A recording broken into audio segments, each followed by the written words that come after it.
ఆంధ్రప్రదేశ్ రాష్ట్రంలో భారతీయ జనతా పార్టీ చేస్తున్నంత పెత్తనం ఉత్తరప్రదేశ్లో కూడా చేయలేదు.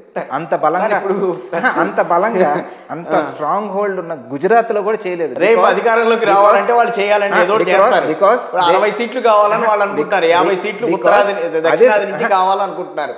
కాంగ్రెస్ పార్టీకి రాని కిషోర్ గారు నన్ను ఒక్కసారి తెలంగాణలో రాని ఇట్లా అక్కడ ఏదో చేస్తారు, వాళ్ళ బాధ వాళ్ళు పడతారు. Because there is opposition. ఎక్కడ గుజరాత్లోనూ ఉత్తరప్రదేశ్లోనూ అపోజిషన్ ఉంది. ఇక్కడ ప్రతిపక్ష పార్టీ ఇవాళ కాంగ్రెస్ పార్టీ కాబోతా ఉంది.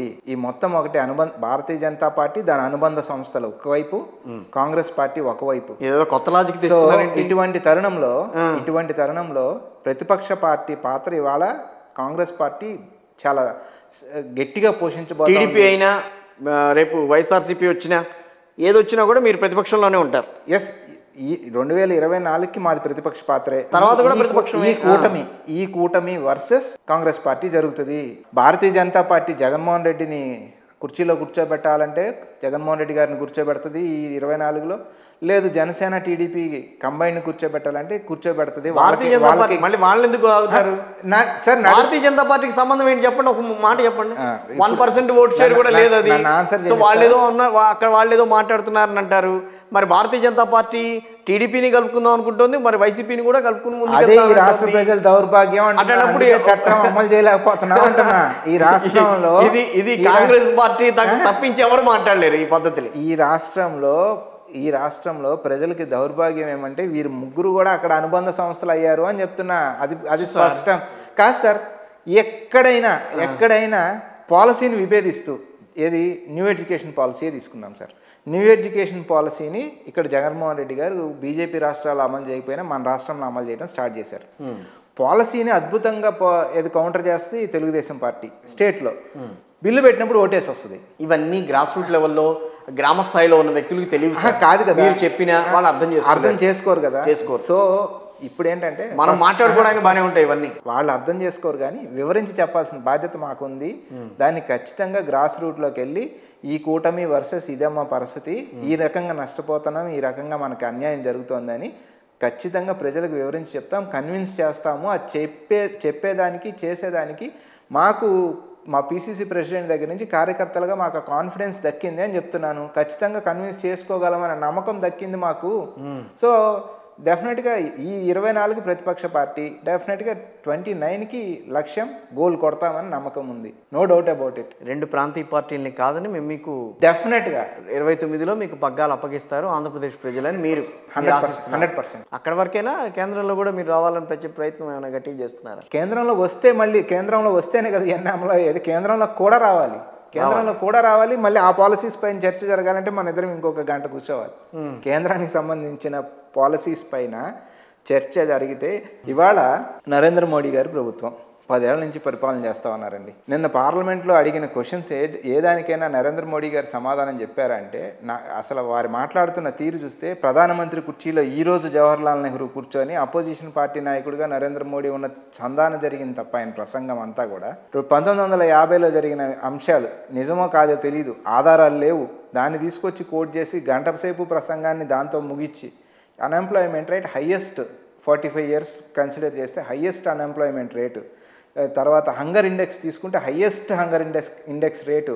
సో ఇటువంటి క్రైటీరియా అగ్రికల్చర్ తీసుకున్నప్పుడు రైతులు ఏ రకంగా రోడ్ల మీద అల్లాడుతూ ఉన్నారో రైతు నిరసనలు చూసాం.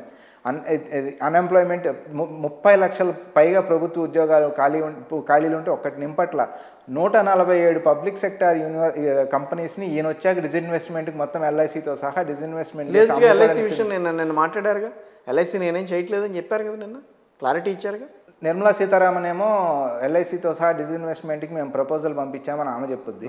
ఈ బయటకు వచ్చిన తర్వాత అలాంటిది ఏం లేదని చెప్తున్నారు. అవన్నీ ఎలక్షన్ల దగ్గరకు వచ్చినాయి కాబట్టి అదే చెప్తారు. సో అటువంటి తరుణంలో ఎలక్షన్ వచ్చే టైంకి ఒక డైవర్షన్, రామ మందిరం అనే ఒక డైవర్షన్ టాక్టిక్ తీసుకొచ్చారు. మీరు వెళ్ళలేదు, దానికి వదిలేసేయండి, దాని గురించి మాట్లాడద్దు. పార్టీనే అసలు పట్టించుకోలేదు, దాని గురించి ఎవరిని వెళ్ళొద్దని కూడా చెప్పింది. శంకరాచార్యులకి మించి నాకైతే లోతు తెలియదు. శంకరాచార్యులకి మించి ఆచార వ్యవహారాలు కానీ సాంప్రదాయాలు కానీ ఏమి పాటించాలి, ఎవరు ప్రతిష్టాపన చేయాలి, ఎవరి ద్వారా జరగాలి అనేది వారికి మించిన నాలెడ్జ్ నాకైతే లేదు. శంకరాచార్యులు మొత్తం విభేదించారు అనేది విషయం నాకు తెలుసు, అంతవరకు తెలుసు. శంకరాచార్యులు ఎవరంటే the first custodians of Hinduism నేను నమ్మింది. మీరైనా కరెక్ట్ చేస్తే సో అటువంటి తరుణంలో దేశవ్యాప్తంగా ప్రజలంతా కూడా పాటించారు ఆయన చెప్పింది. అదే సార్ నేను చెప్తుంది. సో వారి మాటని స్వీకరించి వారి మాటను నమ్మి మేము పక్కన కాంగ్రెస్ పార్టీ వాళ్ళంతా కూడా ఆయన మాటలు నమ్మారు. ఎస్, గోపురం నిర్మాణం కాకుండా, శిఖరం నిర్మాణం కాకుండా ప్రతిష్టాపన అనేది ఎంతవరకు సాధ్యం?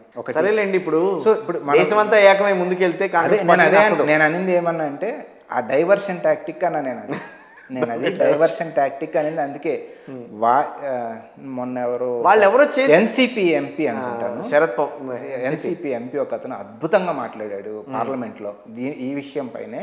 రామ మందిర నిర్మాణం గురించి మాట్లాడుతూ శిఖర నిర్మాణం జరగలేదు, సరే అయినా కానీ వెళ్ళొద్దాం అనుకున్నాం. అక్కడికి వెళ్తే మెట్లు ఎక్కుతూ ఉంటే ఒక్కొక్క మెట్టు నన్ను ఒక్కొక్క ప్రశ్న అడిగింది.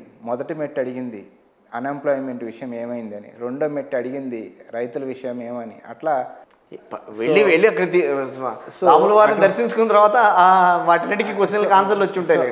ఆన్సర్ దొరకలేదు, అందుకనే పార్లమెంట్ అడిగింది అయ్యా మెట్లు రామ మందిర నిర్మాణం మెట్లు కూడా అవి ప్రశ్నిస్తున్నాయి, దానికి సమాధానం చెప్పు. ఇప్పుడు కాంగ్రెస్ పార్టీ ఎప్పుడైతే ఒక పార్టీని, ఒక కేంద్రంలో ఒక పార్టీని మతవాదంతో మత తీవ్రవాదం అని చెప్పి మీరు మాట్లాడారు, అప్పుడే కాంగ్రెస్ పార్టీకి రోజులు వెనక్కి వెళ్తున్నాయి. సార్ డెఫినెట్గా వెనక్కి వెళ్ళినా పర్వాలేదు, కానీ మేము ఒక ఐడియాలజీని నమ్ముకున్న తర్వాత ఆ సిద్ధాంతానికి కట్టుబడాల్సిన బాధ్యత అయితే ఈ దేశాన్ని నిర్మించిన కాంగ్రెస్ పార్టీకి ఉంది. ఈ దేశాన్ని నిర్మించిన కాంగ్రెస్ పార్టీ అప్పుడు పార్టీలు లేవు కాబట్టి కాంగ్రెస్ పార్టీకే క్రెడిట్ దక్కింది. కమ్యూనిస్టులు అంతే బలంగా ఉన్నారు. కమ్యూనిస్టులు లేకుండా లేరు. కమ్యూనిస్టులు కాదండి, ఇందిరాగాంధీ ఇప్పుడేముంది కమ్యూనిస్టులు ఉన్నారు, ఇప్పుడు లేకపోవచ్చు సార్. అయిపోయింది.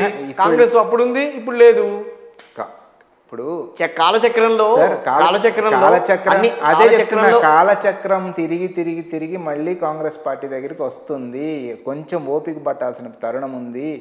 ఇవాళ ఎంతకాలం ఇలా మభ్య పెట్టుకుంటా పోతారో అది ఇంకెక్కువ కాలం జరిగే కార్యక్రమం కాదు. ప్రజలు మోసగుచ్చబడుతున్నారు. Sir Kishore garu, petrol diesel prices crude oil ప్రైజెస్తో కంపేర్ చేసుకున్నప్పుడు ఆ రోజు ఎక్కువ ఉందా, ఈ రోజు ఎక్కువ ఉందా? క్రూడ్ ఆయిల్ బ్యారెల్ ధర ఈ రోజు తక్కువ ఉంది. అంటే purchasing of crude oil is cheapest of the cheap ఇవాళ. కానీ ప్రభుత్వం ఎంతకు అమ్ముతోంది? హయ్యెస్ట్గా అమ్ముతూ ఉంది. సిలిండర్ ధరలు హయ్యెస్ట్ అమ్ముతూ ఉంది. పప్పు ఉప్పులు అన్నీ ఇన్ఫ్లేషన్ తీవ్రమైన పరిస్థితుల్లో ఉన్నాయి. బట్ స్టిల్ ఒక్క రామ మందిరం చూపించి వాళ్ళు ఓట్లు అడుగుతూ ఉన్నాము అంటే ఈ 5 ఏళ్ల పాటు ఆ ఒక్క కార్యక్రమం.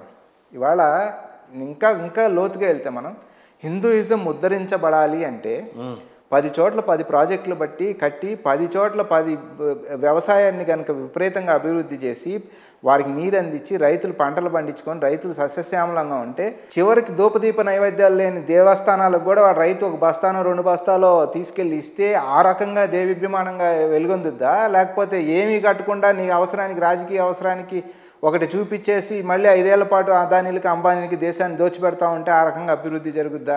బిడ్డలకు ఉద్యోగాలు రావాలంటే ఎట్లా? ప్రైమరీ నువ్వు ఇక్కడ ఇనిషియేట్ చేయాలి కదా. అక్కడ ఇనిషియేట్ చేయకుండా ఒక్క ప్రాజెక్ట్ చెప్పండి తను నిర్మించిన ప్రాజెక్ట్ లేదు కదా. ఎప్పుడు సార్ అది మేము మొదలుపెట్టిన తర్వాత 24 ఏళ్ళకో 25 ఏళ్ళకో ఇప్పటికి అది కూడా మళ్ళీ దాంట్లో కూడా మొన్న ఏదో కూలిపోవడం, బ్యారేజ్ బ్రిడ్జ్ ఏదో కూలిపోవడం జరిగింది. సో ఎంత చేసిందండి కాంగ్రెస్ పార్టీ? ఎందుకు నమ్మరు కాంగ్రెస్ పార్టీని ప్రజలు? డెఫినెట్గా నమ్ముతారు. మీరు అన్న కాలచక్రం తిరుగుతూ ఉంది, అది ఖచ్చితంగా మా దగ్గర వచ్చి ఆగుద్ది. కానీ ఏపీ దగ్గర ఆగదు, 100% ఆగుద్ది. 29లో ఏపీ కాంగ్రెస్ పార్టీ దగ్గర వచ్చి ఆగుతుంది. అధికారం 29లో మాదే. ఇప్పుడు సరే, మనం ఫైనల్గా ఒక విషయంకి వద్దాం. ఏపీలో ఇప్పుడు జరుగుతున్న రాజకీయ పరిణామాలను చూస్తే కాంగ్రెస్ పార్టీకి ఏమని అనిపిస్తుంది? డెఫినెట్గా ఈ ఎలక్షన్లో అయితే సర్టెన్ నెంబర్ ఎమ్మెల్యేలు కాంగ్రెస్ పార్టీని మీరు అసెంబ్లీలో చూడబోతారు. సరే, కాంగ్రెస్ పార్టీ వదిలేయండి, మిగతా టీడీపీ, బీజేపీ, తర్వాత జనసేన, ఇటు వైఎస్ఆర్ కాంగ్రెస్. మళ్ళీ నేను ఆన్సర్ చెప్తా, మీరు ఒప్పుకోరు. చెప్పండి, పర్వాలేదు, నేనే ఒప్పుకో చెప్తాను. TDP, BJP, TDP, Janasena, YCP ఎవరు ప్రభుత్వం ఏర్పాటు చేస్తారని మీరు అనుకుంటున్నారు? సార్ మొన్న చంద్రబాబు నాయుడు గారు కలిసి వచ్చారు, ఇవాళ జగన్మోహన్ రెడ్డి గారు వెళ్ళారు, రేపు పవన్ కళ్యాణ్ రమ్మన్నారు. సో ఈ అనుబంధ సంఘాలన్నీ ఒక అండర్స్టాండింగ్ వచ్చిన తర్వాత మిమ్మల్ని కూడా రమ్మంటే రెడీ అవ్వాలిగా. మీరు కూడా ఎందుకు వెళ్తాం? వెళ్ళాలిగా. వెళ్తాం. ఎప్పుడు వెళ్తామంటే చట్టం అమలు చేస్తాం, ఇదిగో ఇవన్నీ మేము చేస్తామని చెప్పి దాని డిస్కషన్ సంతకం పెట్టకుండా జనాల్ని అది ప్రజల్ని మిస్లీడ్ చేస్తున్నాం.